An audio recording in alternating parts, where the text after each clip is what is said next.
ہر دوست کو ہر راز نہ بتاؤ، دوستوں کے بھی دوست ہوتے ہیں۔ لوگوں کے منہ بند کرنے سے بہتر ہے کہ کان بند کر لیں، زندگی بہتر ہو جائے گی۔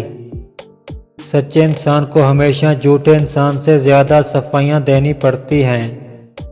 کسی کو ذلیل کرنے سے پہلے خود ذلیل ہونے کے لیے تیار رہیں، کیونکہ اللہ پاک کا ترازو صرف انصاف تولتا ہے۔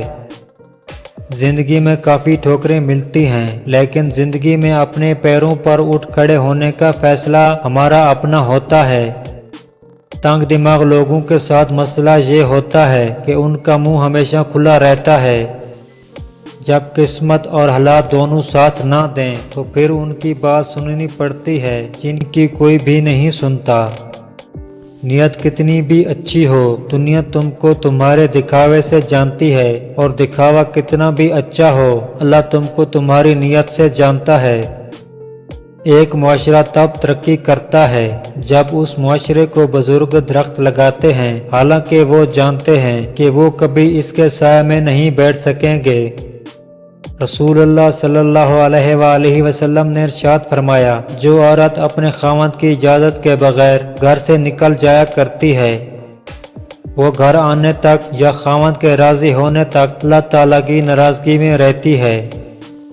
جو شخص اپنی ذات سے زیادہ دوسروں کا خیال رکھتا ہے اور ان کا معاملہ کرتا ہے، اللہ اس کی عزت میں اضافہ کرتا ہے۔ اللہ تعالیٰ نے دنیا میں جو سب سے پہلے رشتہ بنایا وہ میاں اور بیوی کا ہی رشتہ تھا، اور پھر باقی سارے رشتے اس کے بعد بنائے۔ اور پھر یہ رشتہ ہے بھی ایسا کہ جتنی دھوپ چھاؤں آئے، اس رشتے میں ایک دوسرے کے بغیر گزارا ممکن ہی نہیں۔ آسائش خلق میں کوشش کر اور خلق سے مت ڈر، اور اپنی جان کو مصیبت اور مشقت کا عادی بنا۔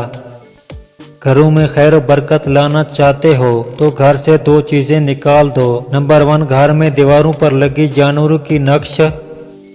نمبر 2، بلا مقصد گھر میں پالا ہوا کتا، ان کی وجہ سے خیر و برکت کے فرشتے نہیں آتے۔